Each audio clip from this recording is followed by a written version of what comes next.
memang di fase klinik di mana ya, di Inggris gitu ada yang meninggal.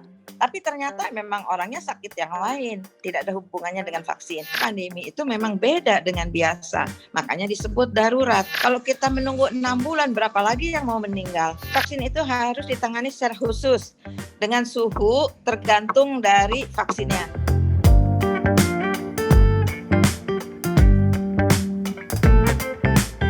Assalamualaikum warahmatullahi wabarakatuh. Selamat datang di channel YouTube Alinia ID.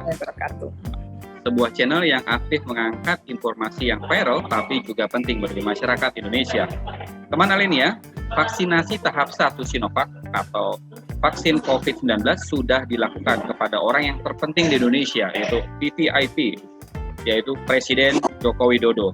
Kemudian dilanjutkan dengan para menteri, Panglima TNI, Kapolri, dan tokoh masyarakat hingga influencer. Dan vaksinasi dilakukan setelah mendapatkan lampu hijau dari dua institusi yang sangat penting, yaitu Majelis Ulama Indonesia terkait dengan ujian dan kehalalan vaksin Sinovac, dan juga Badan Pengawas Obat dan Makanan atau Badan POM terkait izin penggunaan darurat atau EUA penggunaan vaksin Sinovac.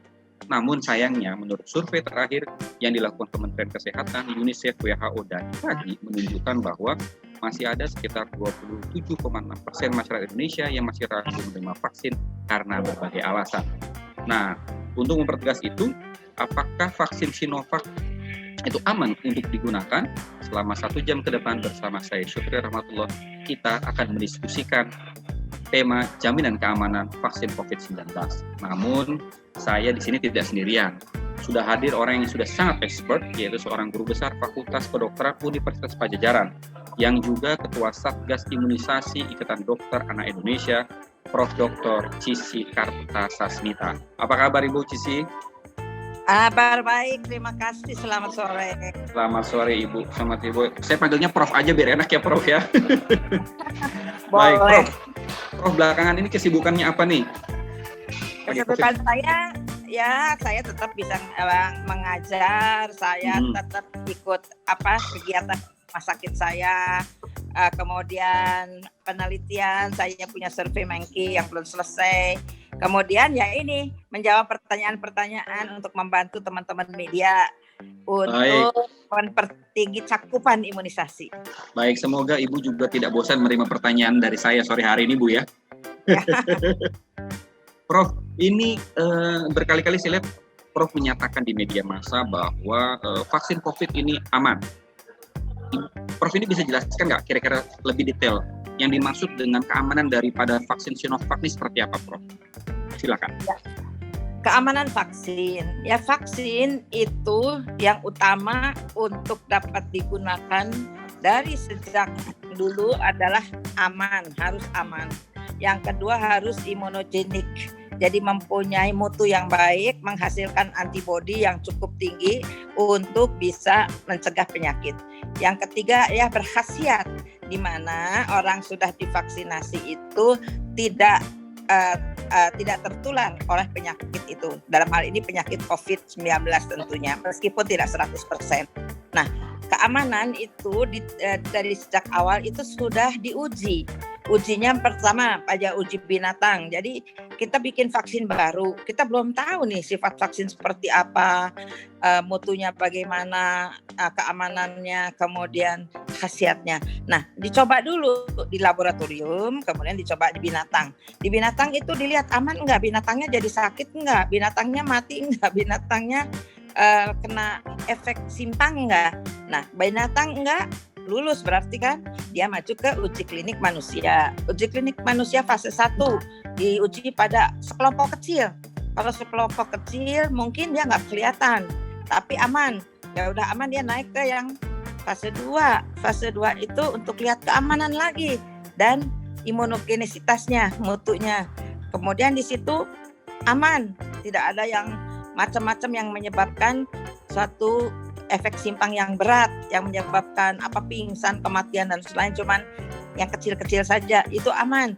Masuk ke fase 3 di mana orangnya lebih banyak, sehingga kalau dia tidak aman, kalau orangnya lebih banyak tentu kalau bisa keluar itu yang tidak amannya itu hal-hal negatifnya, karena orang yang divaksinnya lebih banyak. Nah ternyata 3 aman, sudah kita diberikan izin. Karena ini lagi pandemi, izinnya adalah izin khusus untuk masa pandemi, yaitu emergency use authorization. Jadi kalau sudah melalui itu bersama, dikeluarkan emergency use authorization, berarti sudah aman menurut beberapa kriteria kajian, ya. Itu untuk keamanannya. Tadi sudah tahu bahwa sesudah aman, dia juga untuk orang Indonesia harus mendapatkan surat dari MUI dan itu juga sudah ada. Itulah mungkin proses keamanan yang saya maksudkan. Artinya 3 fase pembuatan vaksin, uji cobanya sudah dilalui dengan baik ya Prof ya? Betul. Jadi sampai kemudian saya dengar sudah ada pengujian vaksin ini dalam kelompok besar yang tadi Prof bilang fase ketiga itu sudah mencapai 1.000 orang lebih Prof ya uji cobanya. Oh udah 12.000 kalau di Brasil. Kalau di Turki itu ada yang bilang 7.000 9.000. Di Indonesia aja yang nggak banyak, hanya 1.600. Kalau vaksin lain itu sampai 30.000 40.000 orang. Artinya vaksin ini sudah diuji tidak hanya di Indonesia tapi juga di negara-negara lain ya Prof ya. Artinya sudah cakupannya sudah luas sekali, tidak hanya sempit. Tapi kemudian data terakhir banyak juga apa yang masih ragu nih Prof. Padahal itu sudah disuntikan kepada presiden, kemarin sudah menteri, bahkan panglima silat, panglima dan kapolri sudah itu disuntik, sampai influencer Raffi Ahmad juga ikut disuntik. Kenapa masih ragu ya Prof ya? Mungkin Prof punya pengalaman dengan vaksin-vaksin yang sebelumnya? Ya kan vaksin di Indonesia itu udah ada sejak tahun 70-an, malah sebelumnya mungkin ya, untuk vaksin cacar. Nah itu semua sudah merupakan suatu program imunisasi yang semua melalui proses fase begini, fase penelitian praklinik dan klinik. Kemudian sesudah disuntikan pun masih diamati terus ini, apakah ada efek samping, apakah ada efek simpang, apakah imunogenisitasnya bagus ya, efikasinya bagus, itu semua diawasi terus sampai yang disebut fase 4 surveillance untuk pharmacovigilance, untuk lihat apakah ada efek-efek simpang terus bagus atau enggak vaksinnya. Itu terus berlanjut sampai bertahun-tahun nanti. Nah yang sekarang kita lihat bahwa orang masih takut karena apa? Karena banyak hoax ya, banyak berita-berita yang disampaikan oleh orang penting atau oleh dokter, oleh profesor katanya ini menyebabkan ADE, ini menyebabkan mati, ini menyebabkan, itu semua sudah diuji. Memang di fase klinik di mana ya, di Inggris gitu ada yang meninggal. Tapi ternyata memang orangnya sakit yang lain, tidak ada hubungannya dengan vaksin. Kalau keamanan itu dihubungkannya dengan kejadian ikutan pasca imunisasi, segala macam kejadian yang terjadi setelah dilakukan vaksinasi. Ya, misalnya kita divaksinasi sekarang, kemudian nanti kita jalan pulang, mohon maaf kan kita seseorang ketubruk mobil katakanlah ya, terus dia pingsan meninggal. Nah itu masih disebut KIPI, tapi itu kan nggak ada hubungannya. Itu hanyalah coincidence, kebetulan, ya. Atau dia tiba-tiba orang sekarang disuntik misalnya ya, kemudian dia memang sudah punya penyakit sebelumnya, 3 hari kemudian dia meninggal karena serangan jantung. Itu kan bukan karena suntikan, kebetulan saja dia baru disuntik, ya. Jadi itulah hal-hal yang mesti kita jadi perhatian, bahwa untuk hal-hal tersebut sudah diuji secara secara baik atau secara sangat cermat di berbagai uji klinik. Jadi diharapkan sih tidak. Tapi kadang-kadang orang yang mendengar sesuatu itu yang jelek itu lebih cepat. Wah ini tanya ke sini, tanya ke situ, kirim ke sini, kirim ke situ, sehingga tersebarlah itu hal-hal yang tidak baik, sehingga orang menjadi percaya. Ya memang harusnya di counter ya, tapi aduh siapa yang bisa mengcounter hal-hal yang begitu banyak ya. Artinya mitos dan hoax yang sedang beredar di masyarakat melalui sosial media ini bisa dikatakan tidak benar, Prof ya. Ya banyak sudah melalui uji klinis dari berbagai fase. Tapi berbicara tentang tadi dari Badan POM tadi, ini kan dalam kondisi darurat, emergency. Apa yang perlu kita jelaskan, Prof? Mungkin masyarakat juga melihat atau berpendapat ini maksudnya darurat nih seperti apa? Apakah kita seperti di darurat sudah seperti mau perang dan sebagainya, sehingga pemahaman mereka kan akhirnya mudah dimasuki hal-hal yang seperti ini, Prof. Ya, darurat dalam hal ini adalah tidak sebagaimana normal. Kalau pada fase yang bukan jadi vaksin yang bukan untuk untuk darurat, bukan untuk pandemi, vaksin yang untuk anak-anak, katakanlah vaksinnya vaksin campak ya, atau vaksin dengue lah yang baru ya, vaksin demam berdarah. Dia melalui proses yang lama sekali dilakukannya, kemudian dia berakhir dengan hasil yang positif, katakanlah udah dipakai. Atau vaksin yang lain, tifus misalnya. Jadi melalui suatu proses yang lambat memang terus dipakai. Nah, untuk vaksin pandemi, karena pandemi butuh segera diberhentikan pandeminya, butuh bantuan untuk menghentikan selain 3M itu, sehingga WHO juga memberikan rambu-rambu boleh diberikan izin sebelum fase ketiga selesai. Nah, kapan boleh izinnya? Sesudah kita mengikuti 2-3 bulan dari suntikan kedua dengan jumlah pasien yang sudah tercapai 50% katakanlah. Nah, udah gitu dilakukan boleh diberikan izin khusus untuk pandemi. Jadi darurat di sini bukanlah darurat yang mungkin diperkirakan itu, tapi darurat karena pandemi. Pandemi itu darurat karena orang bisa ketularan di mana saja, kapan saja, dan dengan tanpa disadari. Itu adalah sesuatu yang beda kan, darurat dari yang normal ya. Katakanlah kalau ada orang sakit tifus, kita dekat-dekat, asal kita nggak itu kan kita tahu, oh iya dia sakit tifus. Tapi orang COVID-19 kalau OTG dia kan nggak ada gejala ya. Jadi itulah hal-hal yang bisa meningkatkan kewaspadaan, harus meningkatkan kewaspadaan kita bahwa pandemi itu memang beda dengan biasa. Makanya disebut darurat. Nah, kalau tidak darurat, izin BPOM itu harus menyelesaikan fase 3 sampai 6 bulan. Kalau kita menunggu 6 bulan, berapa lagi yang mau meninggal? Berapa lagi yang mau sakit ya? Jadi rumah sakit sudah kewalahan, nakes sudah kewalahan. Nah, karena itu WHO membuat aturan boleh dikerjakan bersama-sama. Jadi kita kalau tadinya fase praklinik misalnya 2 tahun, mencari virusnya lama.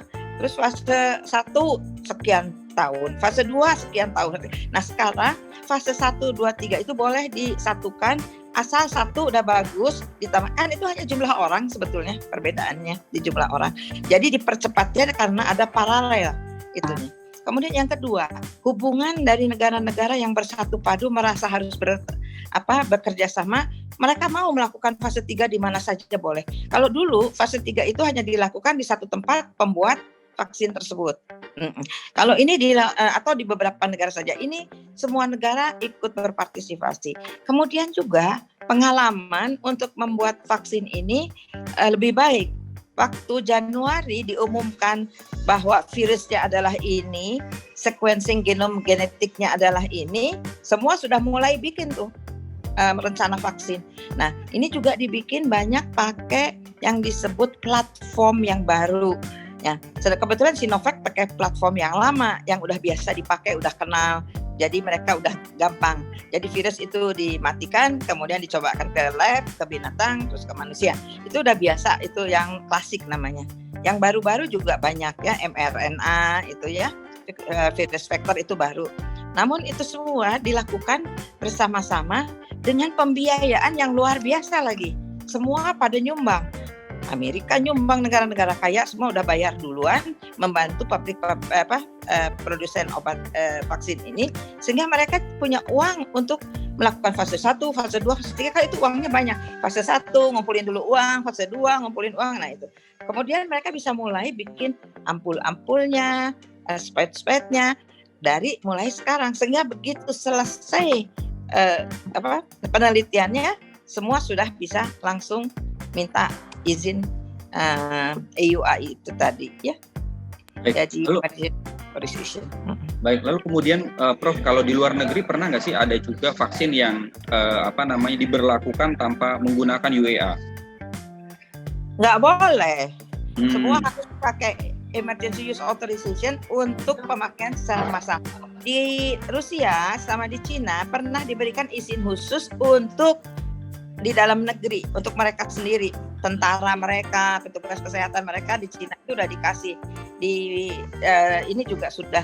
Namun kalau mereka pakai izin untuk khusus tidak bisa dipakai oleh orang lain, misalnya dibeli oleh Indonesia nggak bisa, makanya harus dibikin emergency use authorization di Indonesia. Tapi kalau vaksin mRNA, katakan yang Pfizer, AstraZeneca ataupun Moderna di Amerika itu ataupun di Inggris, mereka sudah mendapat langsung untuk pemakaian dimanapun oleh FDA itu, karena FDA mempunyai kerjasama sama regulator seperti Badan POM di beberapa negara. Badan POM mempunyai kerjasama dengan FDA, Badan POM mempunyai kerjasama dengan EMA di Eropa. Sehingga kalau mereka sudah mengeluarkan, Badan POM tinggal ikut aja, tidak usah menilai kayak yang Sinovac ini. Ya Prof, kalau di Indonesia sendiri ini penggunaan izin darurat ini apakah ini hal yang pertama atau mungkin pernah terjadi juga di era-era sebelumnya? Di Indonesia? Ya. Ini baru pertama, karena pandemi itu kan baru sekarang yang menghasilkan vaksin. Tahun 2009 ada pandemi flu, ingat nggak? Itu kan nggak lama, pandeminya itu cuma 3 bulan. Itu yang dari Amerika, kemudian dirilis, kemudian bulan Juni atau April, Mei diumumkan pandemi, bulan September udah dicabut pandeminya karena memang tidak sedahsyat yang ini. Kemudian flu burung, flu itu dibikin vaksinnya tapi itu juga nggak seperti pakai. Flu burung juga sama, waktu itu dikira akan pandemi, terjadinya hanya epidemi, vaksinnya dibuat tapi akhirnya vaksinnya juga tidak jadi dipakai, jadi tidak dapat emergency use authorization. Bagaimana dengan efikasinya, Dok? Efikasinya kan kalau di Indonesia katanya di bawah 70% ya, 63% kalau tidak salah penelitian itu tempat ya. Sementara di negara lain itu di atas itu. Gimana, Prof? Ya kalau kita lihat efikasinya di Indonesia itu 65,3% ya. Kemudian di Turki 91, kemudian di Brazil 78 lah katanya akhirnya 50.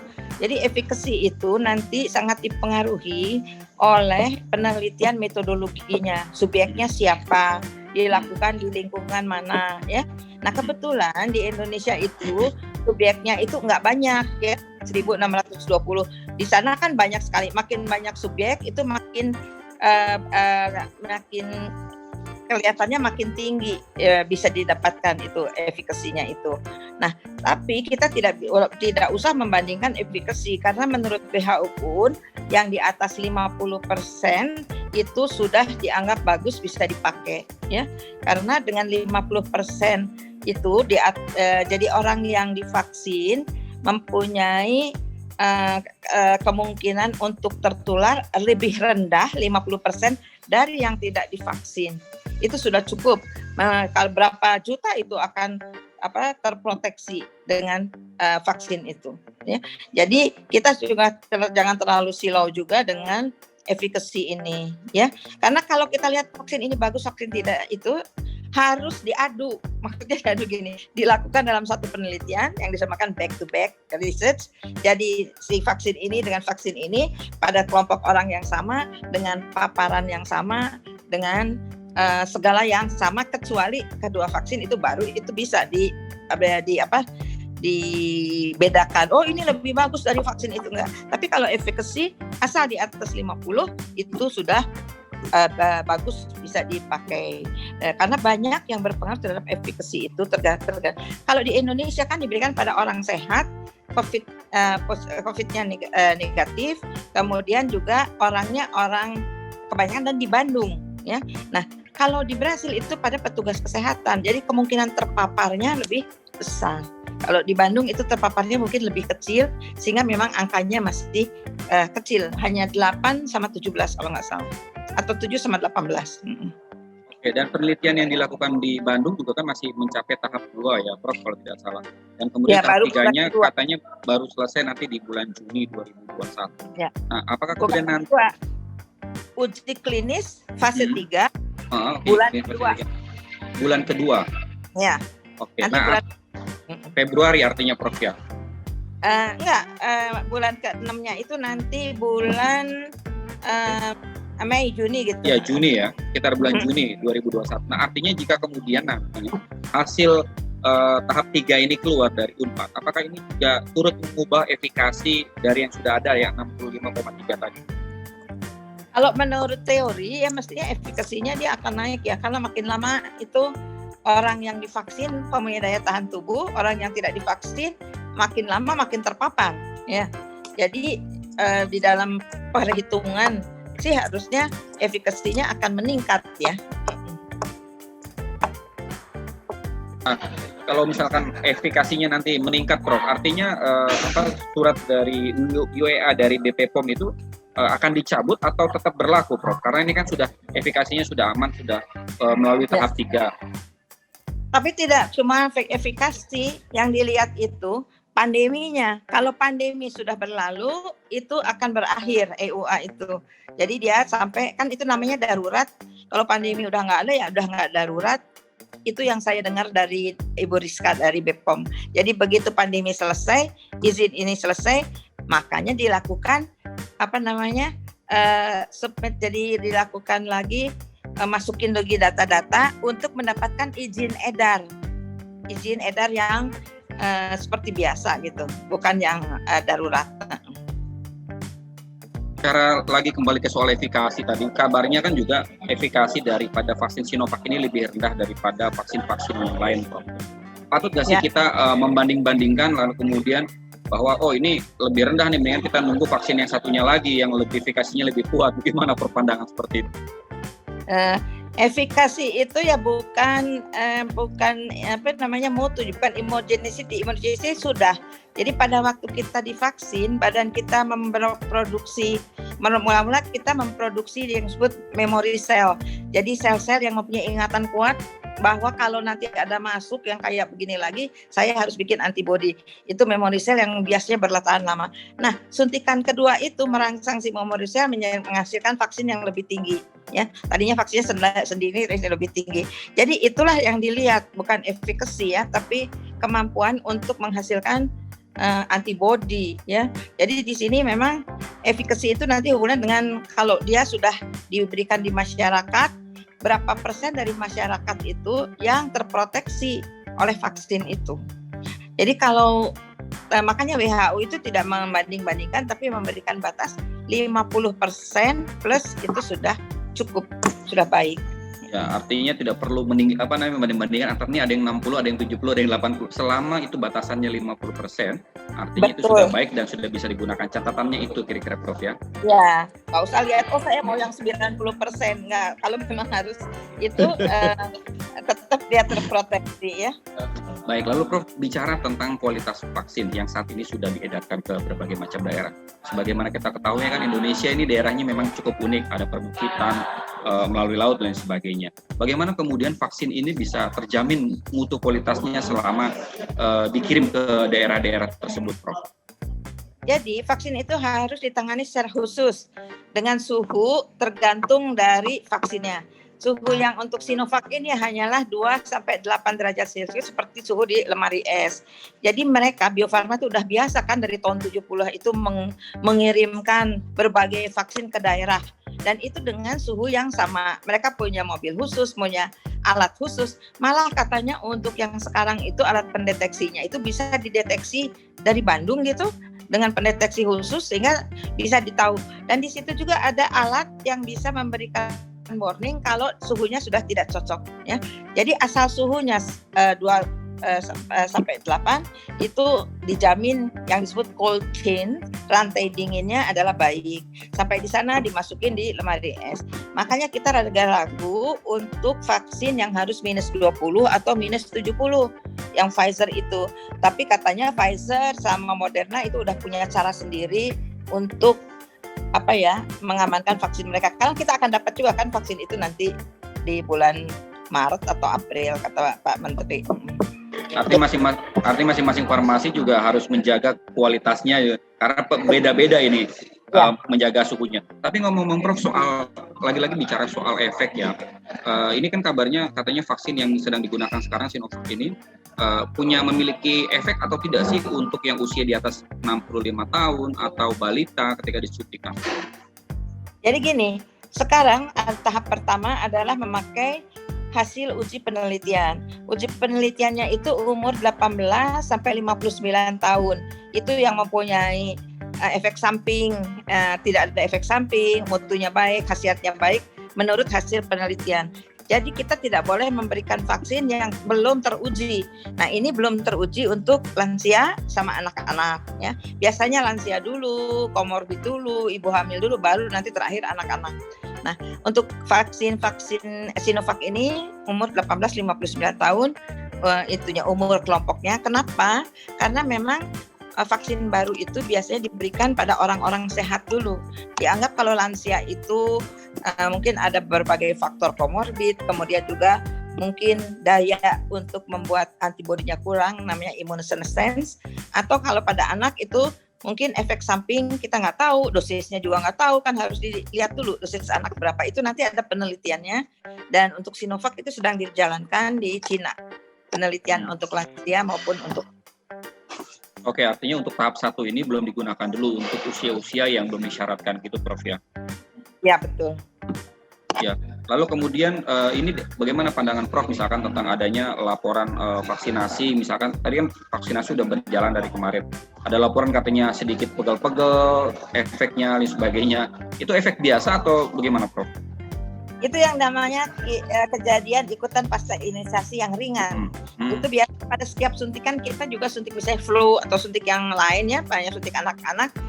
Itu yang KIPI ringan itu nggak banyak jumlahnya, hanya berapa persen, paling di bawah 5%, dan itu juga hilang dalam 1-2 hari. Itu hanya merah di tempat suntikan, bengkak sedikit, ada pegel, ada sakit, karena kita memang memasukkan sesuatu ke dalam badan kita, ke dalam otot kita. Jadi ada reaksi lokal di situ. Tapi itu akan hilang 1-2 hari ya. Kemudian kita yang harus mengobservasi adalah pada saat 30 menit pertama itu bisa terjadi yang disebut anafilaktik shock. Anafilaktik shock itu adalah shock diakibatkan karena dia tidak bisa menerima vaksin itu. Itu 30 menit, jumlahnya sangat-sangat jarang, sangat sedikit. Di Inggris ada kejadian 2 kalau nggak salah, dilakukannya di rumah sakit pada perawat, tapi itu cepat dapat diatasi. Karena itu pada setiap tempat vaksinasi sudah disediakan kit emergency yang untuk observasi 30 menit itu. Jadi tidak boleh begitu habis selesai vaksin terus pulang, karena kita nggak tahu apa yang akan terjadi. Jadi itu yang merupakan KIPI yang berat ya, tapi itu sangat-sangat jarang. Baik, kembali ke soal keraguan, Prof, keraguan masyarakat Indonesia. Tampaknya juga jangankan masyarakat gitu ya, ragu. Tadi Prof juga sudah singgung di awal, jangankan masyarakat, ada anggota DPR sendiri tidak mau divaksin. Kalau Prof sendiri melihat ini gimana ya? Padahal ya kita tidak mau bicarakan sosok, artinya seharusnya orang pada tingkat leader tertentu harusnya menjadi contoh, Prof ya. Betul. Ini pengaruh juga nggak ke masyarakat statement-statement yang kontraproduktif seperti itu? Sangat-sangat berpengaruh. Saya aja mendapat beberapa pertanyaan dari teman sejawat, dari teman-teman yang lain.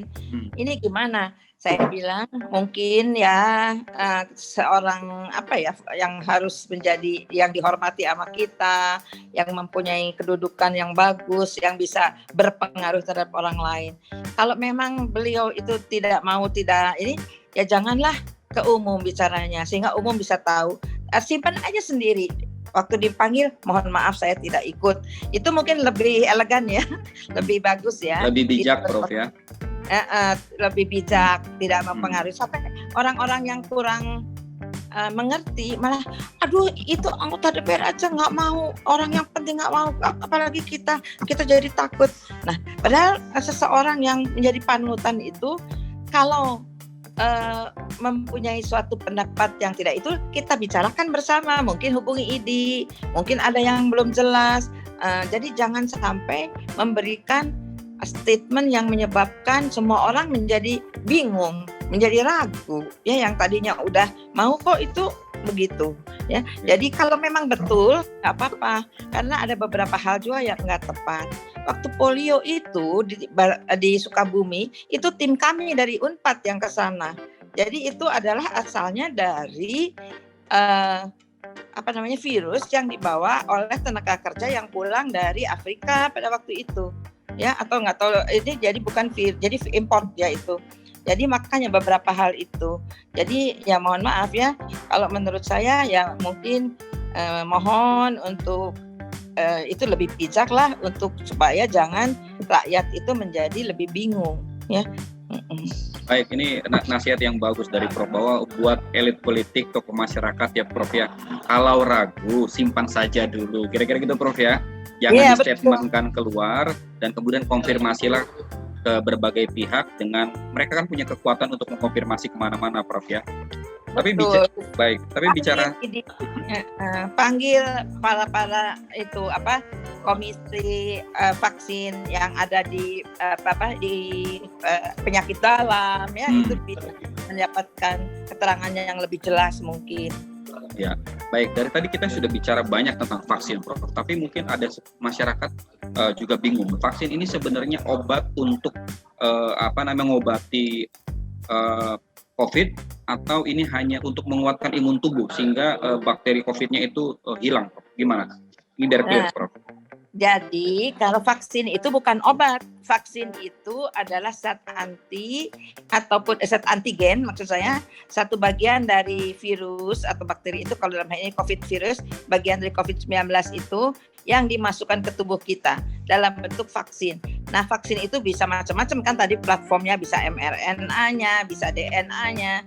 Jadi bagian-bagian bisa protein spike-nya. Yang ini adalah bagian dari virus yang dimatikan, yang disebut whole cell. Jadi seluruh virus itu dimatikan, kemudian dia sudah itu ditambah dengan beberapa zat menjadi suatu vaksin disuntikan. Dan vaksin itu sangat spesifik. Vaksin COVID untuk COVID, vaksin influenza untuk influenza. Jadi bukan untuk yang lain. Sehingga pada waktu kita mendapatkan vaksin ini, badan kita akan, tadi saya bilang, pertama kali membentuk memory cell, kemudian antibodi sedikit, disuntik kedua kali, 14 hari kemudian timbul pembentukan yang lebih tinggi. Ya, tadinya sedikit menjadi lebih tinggi.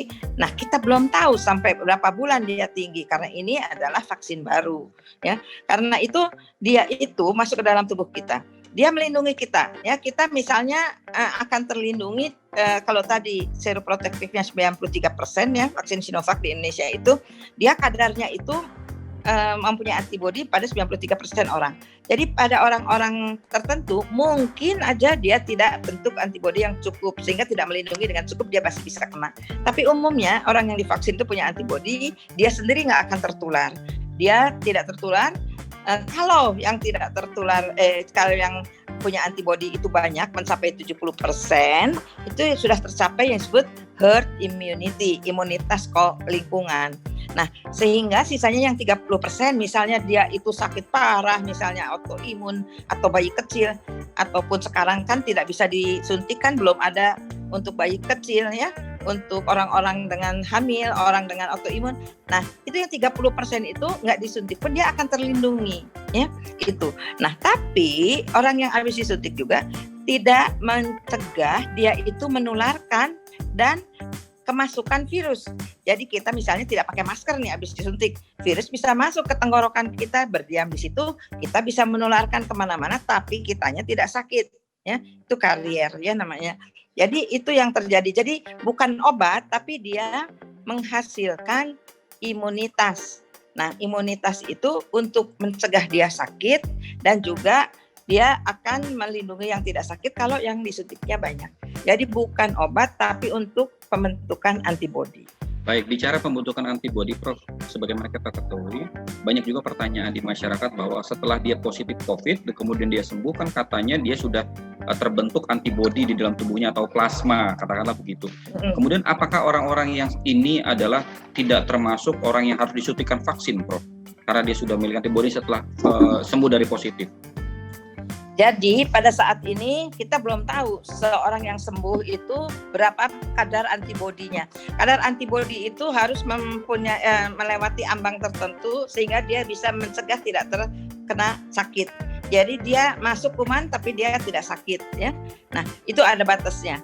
Kemudian kalau seandainya orang balik sakit misalnya OTG ya, dia nggak ada gejala, ya. katanya kalau OTG itu kadar antibodinya rendah dibandingkan dengan yang sakit berat ya. Namun kita nggak tahu berapa rendah karena kita memang nggak ada pemeriksaan. Tapi di luar negeri memang banyak yang lakukan pemeriksaan antibodi. Tapi katanya pada hasil penelitian di sini dari orang-orang yang diambil darahnya untuk plasma itu, ada yang 1 bulan habis sudah nggak ada yang 3 bulan habis, ada yang masih ada sampai 6 bulan. Nah, kita belum tahu tentang itu. Namun pada tahap pertama ini, sebelum ada hasil penelitian yang lain, pemerintah memutuskan tidak memberikan dulu pada yang COVID laboratorium positif hasil swab dari PCR-nya. Ya, jadi OTG itu kalau dia di swab ketahuan positif, dia tentu tidak masuk di dalam yang divaksin sekarang. Tapi pada tahap berikutnya, mungkin Mei, Juni, Juli sesudah ada hasil penelitiannya yang lain, data-datanya lengkap, baru kita tahu kapan atau siapa saja yang boleh. Sebetulnya kontraindikasinya juga tidak ada, tapi mendingan ngasih ke yang belum punya antibodi daripada yang mereka sudah sakit, mungkin sudah punya antibodi kan ya. Kemudian juga tadi antibodinya belum tahu kapan, sehingga kalau nanti dilakukan fase 4 surveillance post sesudah diberikan izin edar ya, itu diberikan suatu surveillance sesudah divaksinasi ini. Kayak di Bandung itu nanti 6 bulan 1 tahun diperiksa itu masih ada nggak antibodinya. Kita baru tahu kapan antibodinya turun, kapan harus dilakukan booster, suntikan penguatan. Selain juga kita lihat apakah mungkin kalau vaksinnya cukup, yang sakit-sakit OTG itu mungkin ya bisa disuntik dalam tahap berikutnya. Yang sekarang masih tidak ya. Artinya ada tahapan-tahapan ya Prof ya, mana yang akan dilakukan. Mungkin pada saat ini strategi pemerintah adalah ingin membentuk herd immunity dulu ya Prof ya, agar kemudian lingkungannya memiliki imunitas dalam menghadapi COVID-19 ini ya Prof. Dan itu urgensinya daripada vaksinasi kali ini. Vaksinasi tahap ini itu untuk nakes dulu, melindungi nakes karena itu yang paling rawan terpapar dan dia juga bisa menularkan. Jadi nakes ini didahulukan, kemudian nanti ada orang-orang yang TNI, Polri semua juga yang membantu untuk menyetop pandemi itu. Kemudian juga nanti lansia. Kalau di luar negeri lansia itu ada yang nomor 1 karena lansia itu sangat-sangat rentan untuk meninggal ya.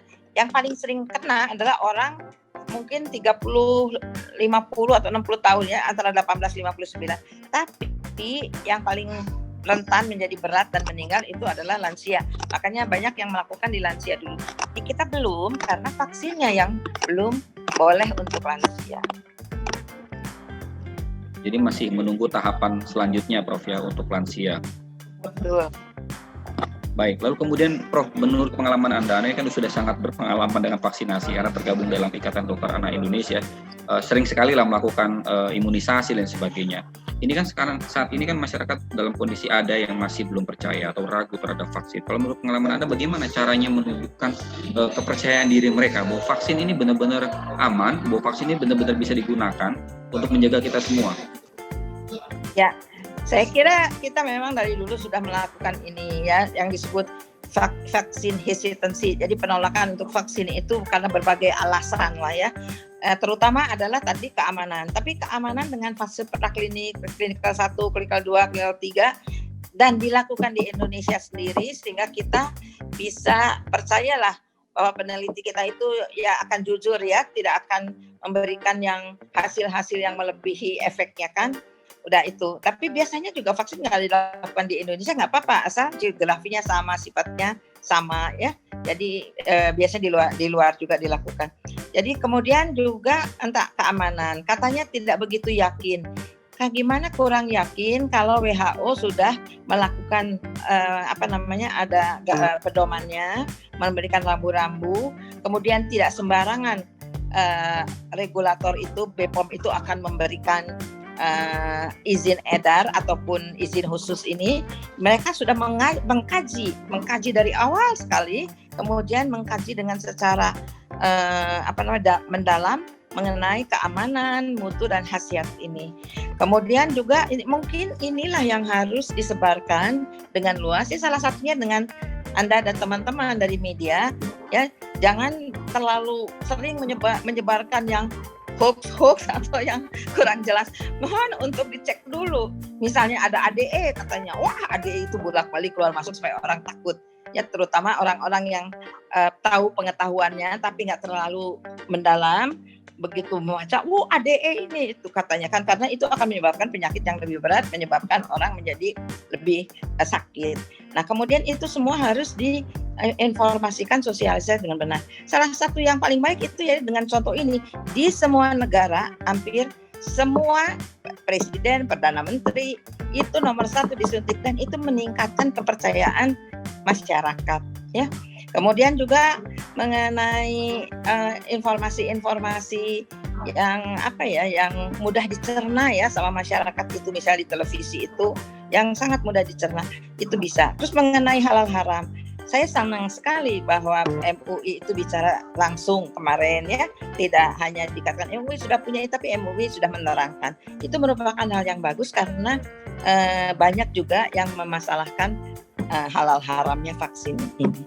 Mungkin itu. Artinya setiap komponen bangsa dari tingkat elit pemerintah sampai level media massa harus menebarkan aura positif terkait dengan vaksin ini, Prof ya. Sehingga kemudian masyarakat juga semakin percaya diri dan semakin yakin terhadap penyuntikan vaksin ini, Prof. Terakhir mungkin Prof terkait dengan himbauan Anda terhadap masyarakat yang masih hari ini mungkin atau nanti yang menonton YouTube kita ini masih ragu-ragu terhadap vaksin, Prof. Apa yang perlu kita sampaikan terhadap mereka? Ya betul. Jadi sekarang kita sudah melalui pandemi yang begitu melelahkan. Udah hampir 1 tahun ya, nanti bulan Maret ini. Sebetulnya ini merupakan suatu hal yang sangat tidak akan mudah kita lupakan. Banyak teman kita yang sudah pergi, banyak teman kita yang sudah meninggal, saudara kita. Kemudian juga kita tidak bisa kemana-mana, ekonomi kita sangat terpengaruh. Kemudian juga mau ke pasar takut, mau ke mana-mana takut. Apakah kita tidak ingin kembali ke yang normal, katakanlah, meskipun normalnya itu nanti nggak tahu kapan, tapi sesegera mungkin. Kita diberikan kesempatan untuk misalnya tidak divaksin ya, seperti ada beberapa negara kecil tidak divaksin tapi menerapkan protokol kesehatan begitu ketat. Di kita protokol kesehatan kalau melanggar suruh push up, suruh nyapu jalan, suruh itu. Di sana bayar $250. Itu semua tidak lupa memakai masker. Di Amerika mereka masih juga tidak mau memakai masker ya. Banyak kejadiannya kan tinggi. Itu jangan dicontoh lah. Kita protokol kesehatan masih sekarang diberi kesempatan kita vaksin. Dengan protokol kesehatan kita mungkin udah terproteksi sedikit ya. Ditambah dengan vaksin proteksinya menjadi lebih besar. Mungkin dengan vaksin menjadi lebih cepat. Kalau vaksinasi untuk mencapai herd immunity kan kalau menurut Kemkes itu 15 bulan. Menurut Presiden pengennya 1 tahun. Mudah-mudahan tercapai itu yang 1 tahun. Kalau Presiden inginnya 1 tahun, mudah-mudahan tercapai. Dan itu akan menyebabkan transmisi, jadi penularan virus berkurang. Virus itu kalau udah nggak bisa bertransmisi, makin lama makin hilang. Akhirnya nanti kasusnya 0. Sesudah kasusnya 0 lah nanti kita bebas, tidak usah pakai masker, tidak usah pakai apa. Tapi selama masih ada kasus, meskipun sudah diimunisasi, divaksinasi, kita tetap harus melaksanakan memakai masker, mencuci tangan, menjaga jarak, jangan mengunjungi keramaian, mengurangi bepergian. Nah itu semua akan hilang kalau kita nurut pakai 3M dan kita mau divaksin, herd immunity segera tercapai, kasus menjadi 0, kita kembali normal. Ya, seperti banyak negara yang sudah terjadi. Baik, quote yang sangat menarik, Prof. Tadi saya garis bawahi bahwa ada 2 poin. Yang pertama adalah kita sudah lelah menghadapi pandemi COVID-19 dan kita ingin berubah. Dan jika ingin berubah, harus segera siap divaksinasi. Gitu ya, Prof. Kemudian yang kedua, jika sudah divaksinasi bukan berarti kemudian kita aman. Kita bisa menjadi carrier, kita tetap menerapkan protokol kesehatan walaupun sudah divaksinasi, sehingga kemudian lingkungan kita, keluarga kita juga masih tetap aman. Gitu ya, Prof, kira-kira. Terima kasih banyak Prof Cici Kata Sasmita atas waktu Anda dan sharingnya bersama kami semua. Semoga apa yang Anda semua sampaikan, apa yang Ibu sampaikan tadi bermanfaat buat kita semua dan masyarakat semakin yakin bahwa vaksin ini adalah solusi kita bersama. Terima kasih, Prof. Amin, amin, amin. Terima kasih juga undangannya. Semoga sukses. Semoga semua masyarakat lebih mengerti. Baik, amin. Baik. Assalamualaikum, Prof. Waalaikumsalam warahmatullahi wabarakatuh. Ya, baik pemirsa. Baik teman Alinia, berikut tadi kita diskusi dengan Prof. Cissy Kartasasmita. Anda sudah dengar bahwa saat ini kita sangat membutuhkan keyakinan Anda bahwa vaksin ini benar-benar bisa dilakukan dan aman, sangat aman untuk dilakukan. Dan jika nanti kemudian sudah divaksin, Anda juga harus tetap menjaga protokol kesehatan demi Indonesia yang lebih baik. Saya Syukri Rahmatullah mengakhiri diskusi pada sore hari ini. Semoga bermanfaat. Assalamualaikum warahmatullahi wabarakatuh.